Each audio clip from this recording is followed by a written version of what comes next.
Olá, eu sou a Tayana Conrad e começa agora mais um programa Alesp Conecta. E hoje a gente vai falar um pouquinho sobre doenças cardiovasculares em mulheres. Por isso eu trago para conversar aqui com a gente a doutora Viviana Lemick, ela que é cardiologista e intervencionista, vai explicar um pouquinho para a gente sobre essa doença que também mata muitas mulheres e a gente acaba falando às vezes de outras doenças como câncer de mama, câncer de colo de útero e esquecemos de falar do coração das mulheres também, né, doutora? Seja muito bem-vinda ao nosso programa. Muito obrigada, é uma honra estar aqui. Sim, muitas vezes nós esquecemos do coração das mulheres, né? Nós precisamos falar sobre as doenças do coração da mulher, porque as mulheres morrem tanto do coração, ou especialmente de infarto, assim como os homens, né? Então não existe mais essa diferença entre a mortalidade de doença cardiovascular entre homens e mulheres. Por isso, é muito importante a gente ter isso sempre lembrando desses números que são iguais agora nos homens e nas mulheres. Sim, doutora, e é até interessante a gente falar que a Sociedade Brasileira de Hemodinâmica e Cardiologia Intervencionista lançou uma campanha Mulheres Também Infartam, né, com o objetivo, então, de conscientizar aí as mulheres em cuidar também do coração. No Brasil, 1 a cada 5 mulheres adultas sofrem de doenças cardíacas e, por ano, 8 milhões de mulheres acabam sofrendo, né, morrendo aí de doenças cardíacas. E esse número é 8 vezes maior do que as de morte por câncer de mama. Eu queria que você falasse um pouquinho, então, sobre essa campanha, o que motivou essa campanha, se é a primeira vez que ela acontece, explica um pouquinho pra gente.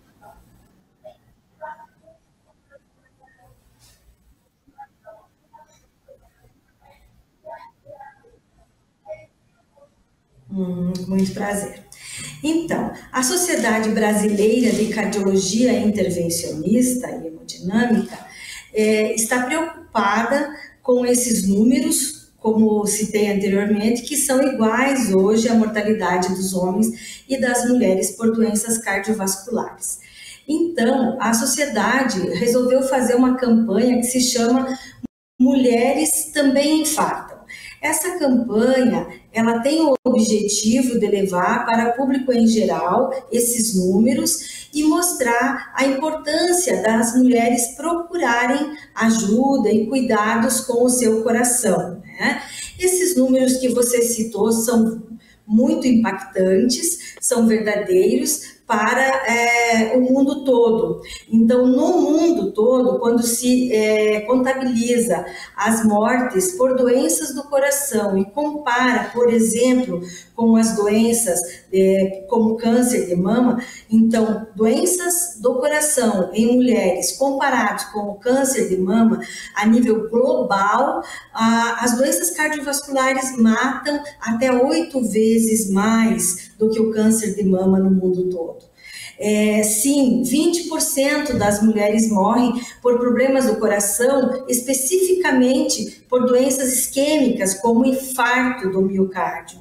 Mas se somarmos ainda as doenças do tipo hipertensão, ou mesmo outras doenças que normalmente vêm associadas, como diabetes, esse número ainda é maior.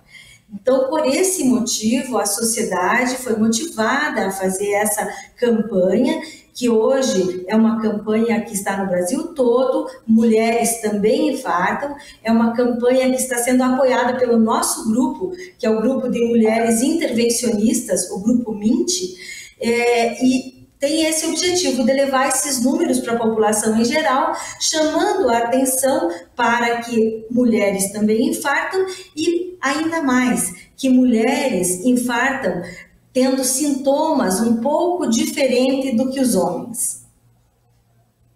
Então vamos lá, doutora, já que a gente está falando de sintomas, quais são os sintomas, então, que podem servir de alerta? A gente sabe que a mulher hoje em dia tem jornada dupla ou tripla, né? Trabalha fora, trabalha em casa, cuida de filho, às vezes na correria nem percebe alguns sinais do corpo. Então, quais são os sinais que a gente precisa ficar em alerta e procurar uma ajuda médica?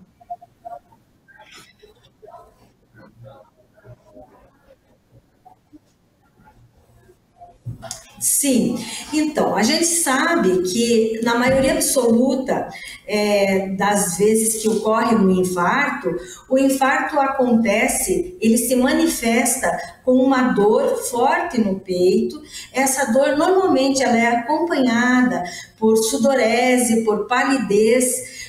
Essa dor, muitas vezes, ela é irradiada para os membros superiores, irradiada também para o queixo e irradiada também para o epigastro, muitas vezes acompanhada com náuseas e até vômitos. Então, essa é a dor típica, é o quadro típico, clássico do infarto agudo do miocárdio. Contudo, nem sempre nas mulheres é assim. Em 40% das mulheres, e especialmente nas mulheres mais jovens, ou seja, aquelas antes da menopausa, o infarto não se manifesta dessa maneira com os sintomas clássicos. As mulheres, muitas vezes, então, podem sentir apenas um mal-estar, uma dor meio atípica, um mal-estar acompanhado de náusea, vômito, às vezes uma tontura, palpitação, e esses sintomas podem sim ser a manifestação de um infarto.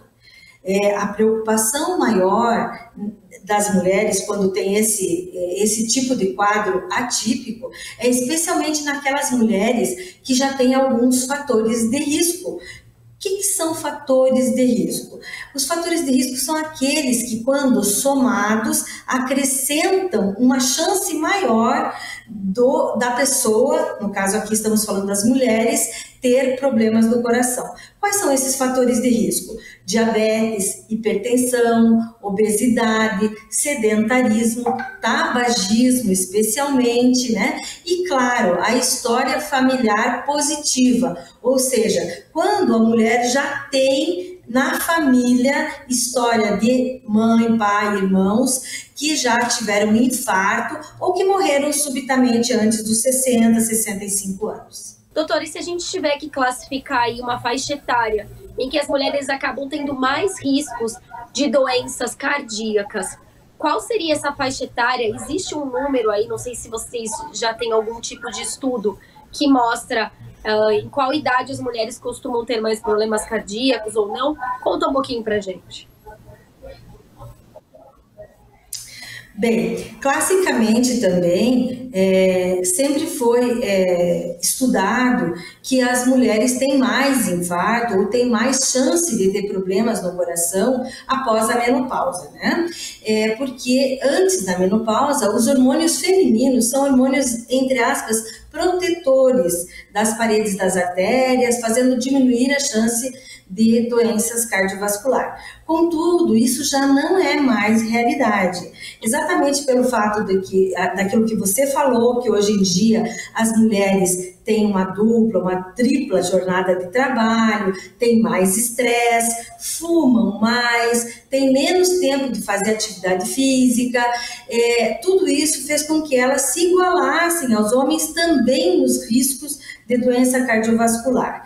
E a doença do coração, quando chega com a idade mais jovem, ela é mais grave. E nas mulheres, quando ela chega antes da menopausa, ela tem maior chance de vir dessas formas atípicas. E muitas vezes nem ser um infarto em decorrência de uma obstrução nas artérias do coração por gordura, por aterosclerose. Nas mulheres mais jovens, os infartos acontecem também por outros motivos. Por exemplo, mulheres durante a gestação ou no pós-parto também infartam e infelizmente cada vez mais frequente esse tipo de infarto por exemplo, dissecção de artéria coronária sem ter uma doença obstrutiva aterosclerótica. Então, não é só as mulheres com grandes fatores de risco ou as mulheres após a menopausa que precisam ficar atentas às doenças do coração, e sim todas as mulheres, especialmente, claro, aquelas que têm fatores de risco, mas o acompanhamento das mulheres deve ser feito sempre com muito cuidado, não esquecendo a possibilidade da doença cardiovascular. Sim, doutora, e as doenças cardiovasculares, elas são muitas vezes silenciosas, né? E quando a gente é pego, às vezes é pego de surpresa, numa emergência, né? Dificilmente aí a gente consegue, durante a vida, descobrir, às vezes, um problema, desde que já não seja algo genético, né? Doutora, agora dentro disso, a senhora falou que muda um pouquinho os sintomas, né? Antes da menopausa e depois da menopausa. Se a gente tiver que alertar as mulheres que estão em casa, as mulheres mais jovens, as mulheres também um pouco mais velhas, o que a gente pode falar para elas de alerta? O que muda de uma mulher mais jovem para uma mulher mais velha nessa questão de sintoma? Bom, a primeira coisa, o alerta é o mesmo para todas as faixas etárias, ou seja, não fume, faça exercício físico, cuide da sua alimentação, cuide para diminuir o seu peso, né, o sobrepeso, porque tem coisas, como você falou, a história familiar, isso a gente não consegue, obviamente, mexer nesse fator de risco. Então, todos os outros nós devemos ficar atentos, né? Antes da menopausa, os sintomas atípicos, ou seja, esse quadro, nós não podemos esperar ter dor no peito para procurar um médico. Nós não podemos esperar ter pressão super alta para começar o tratamento. Nós não precisamos ter algum acidente vascular cerebral para procurar o cardiologista ou neurologista. Nós precisamos cuidar dos fatores de risco. Ou seja, dieta, exercício, alimentação regrada, exercício físico sempre, diminuir o estresse, não fumar e especialmente aquelas que já têm diabetes ou hipertensão, tomar medicamento de uma forma absolutamente regrada e acompanhada pelo seu cardiologista. Isso é muito importante. Contudo, como você falou, após a menopausa, por causa da inversão dos hormônios, da mudança hormonal que ocorre na mulher, a chance de quem já era hipertensa ter uma descompensação, de quem já tinha um sobrepeso, de aumentar ainda mais o sobrepeso, é sempre maior. Então, após a menopausa, o cuidado, o acompanhamento com o cardiologista deve ser mais frequente. Doutora, então existe uma diferença aí nos sintomas de homem para mulher? Existe, né? Quais seriam essas diferenças? Por que essa diferença? Veja, as mulheres também podem, e em sua maioria, quando infartam, elas também têm a dor clássica. Como eu expliquei, em 60% das mulheres nos infartos tem aquela dor clássica, dor no peito, irradiada para membros superiores e tal. Mas 40% não. Nos homens é muito difícil um homem ter infarto com dor atípica. O homem normalmente tem dor típica quando tem infarto, né? Isso acontece especialmente porque a mulher, ela tem vasos mais finos. A circulação coronariana, ou seja, a circulação do coração, tem artérias e veias muito fininhas e que a doença pode ser no cantinho, no finalzinho da artéria, o que a gente chama de doença de microcirculação. Isso pode acontecer também nos homens, mas é muito mais comum nas mulheres e naquelas diabéticas e naquelas obesas. Então, essas mulheres têm um risco maior de ter sintomas atípicos. Já que nós estamos falando das mulheres que têm doença de microcirculação, ou seja, essas doenças de vasinhos pequenos, é muito importante também a gente lembrar de uma coisa que até então eu não falei, que é a associação do cigarro, que é um fator de risco muito importante, muito pesado, o cigarro com o anticoncepcional oral. A gente sabe a importância do uso do anticoncepcional oral, que o médico ginecologista, obstetra, deve fazer a prescrição de uma forma que ele tenha acompanhamento dessa paciente. Contudo, as pacientes que já fumam e que usam anticoncepcional oral, e especialmente naquelas que são diabéticas, esse tripé ele é explosivo. É muito comum, é muito frequente pacientes que usam anticoncepcional e que fazem uso do cigarro terem infarto. Então, é muito perigosa essa associação, especialmente quando associada ainda com o diabetes. Infelizmente, não é incomum nós encontrarmos mulheres que fumam, que são diabéticas e que usam anticoncepcional.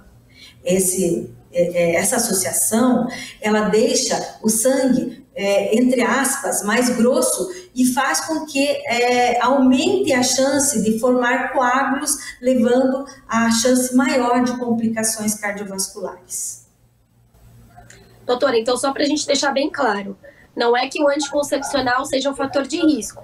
Ele é um fator de risco desde que ele seja associado a esses hábitos que não são bons para a saúde de ninguém, né? O uso do cigarro. Exatamente. Sempre bate tanto nessa tecla, não é só o câncer de pulmão, é também doenças cardíacas, dentre outras também.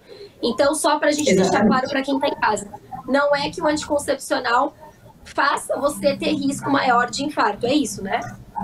É isso mesmo.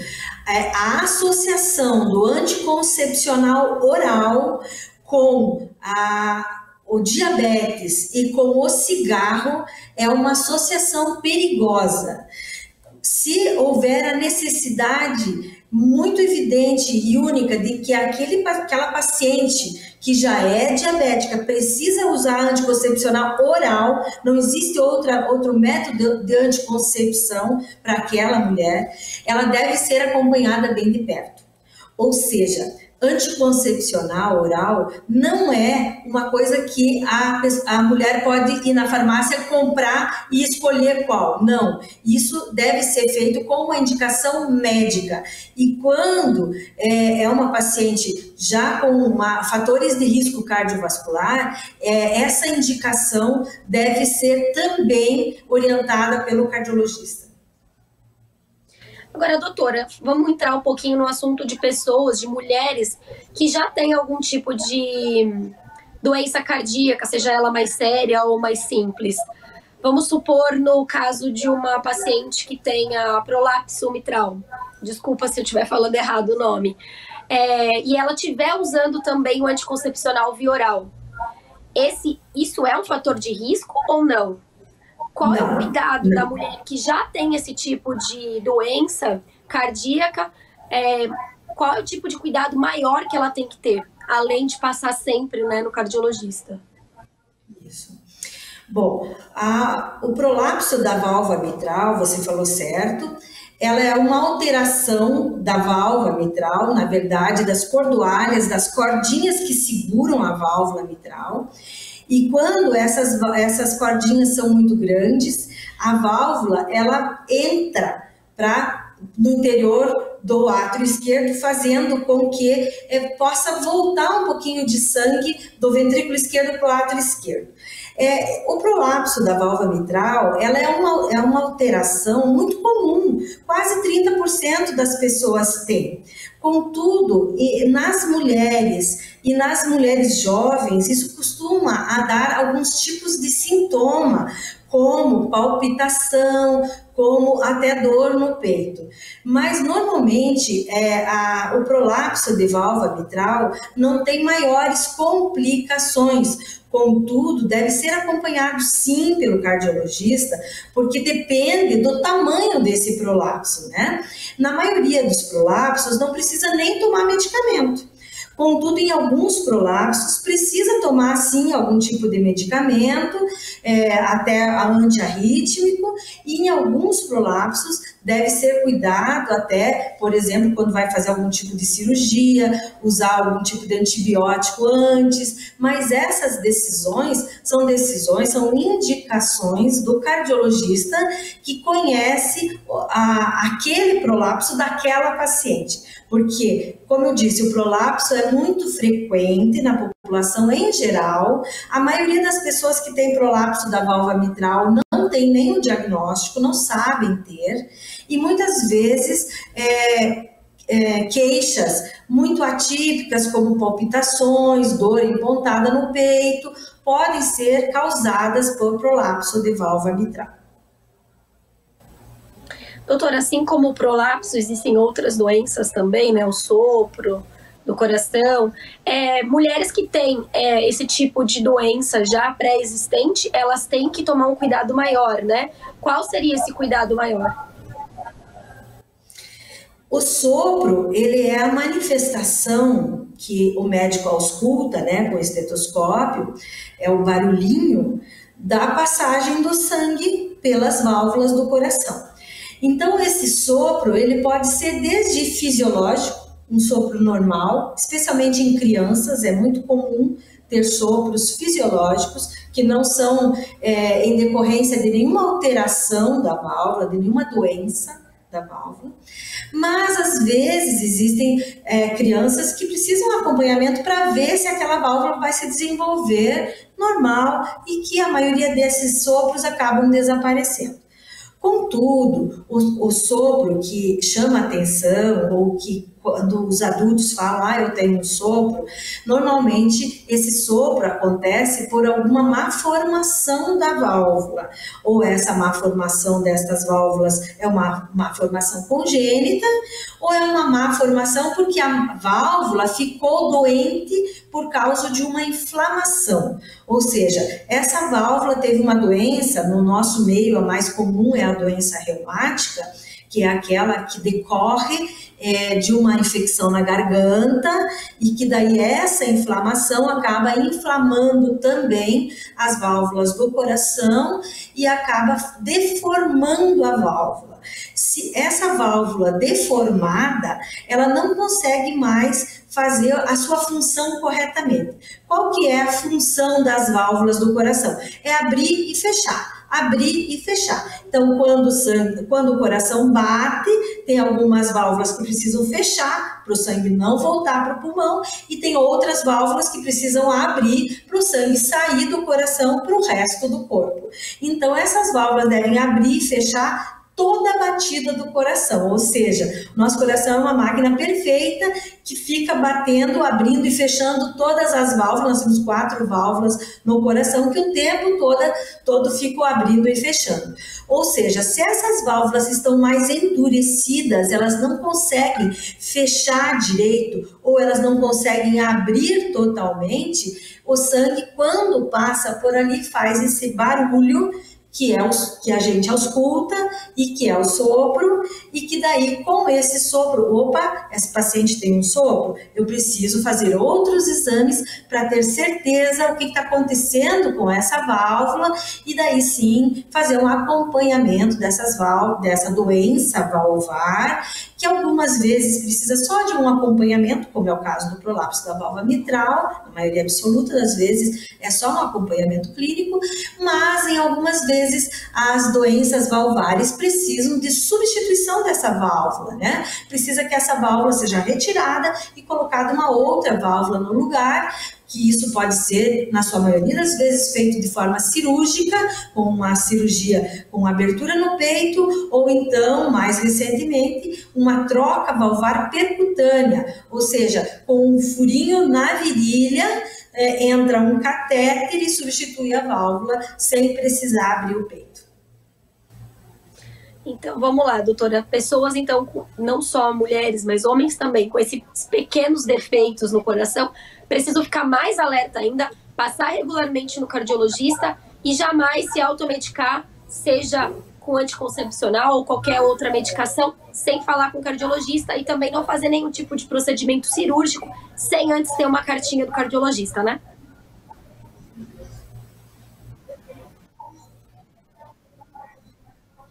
Exatamente, você lembrou muito bem. Agora, saindo um pouco da doença isquêmica do coração, que são as artérias coronárias entupidas, mas indo para o lado das doenças valvares, né? É muito importante que as pessoas que têm uma doença valvar conhecida, mesmo que estável, mesmo que seja um prolapso de válvula mitral, né? É que para qualquer procedimento cirúrgico, mesmo pequeno, tenham a avaliação do seu cardiologista para saber se precisa fazer uso de algum medicamento antes do procedimento ou se deve algum dos seus medicamentos que está em uso, né, deve parar antes do procedimento.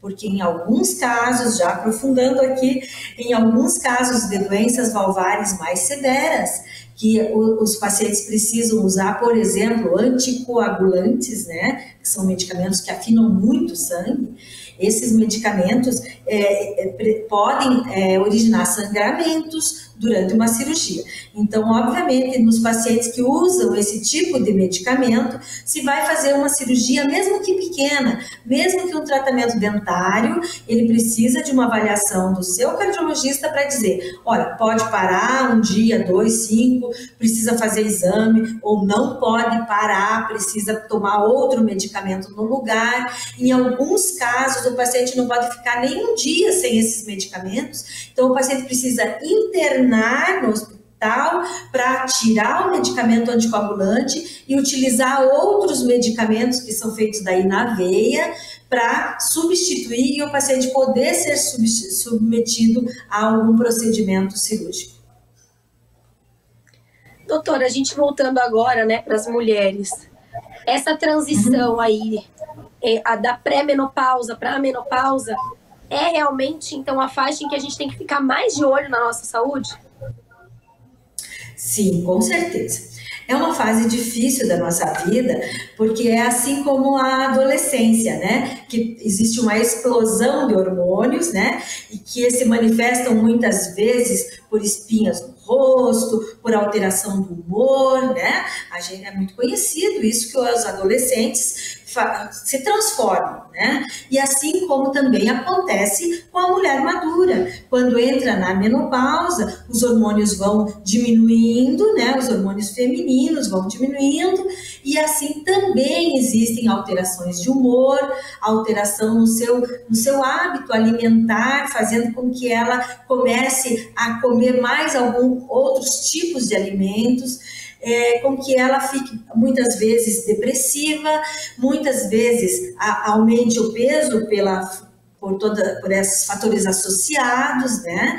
Fazendo com que todas essas coisas aumentem, levem a um aumento da chance de doença cardiovascular. É muito comum também nessa fase, exatamente por tudo isso, que uma hipertensão que era controlada, muitas vezes só com dieta, só com os cuidados alimentares, a partir da menopausa, precise usar medicamento.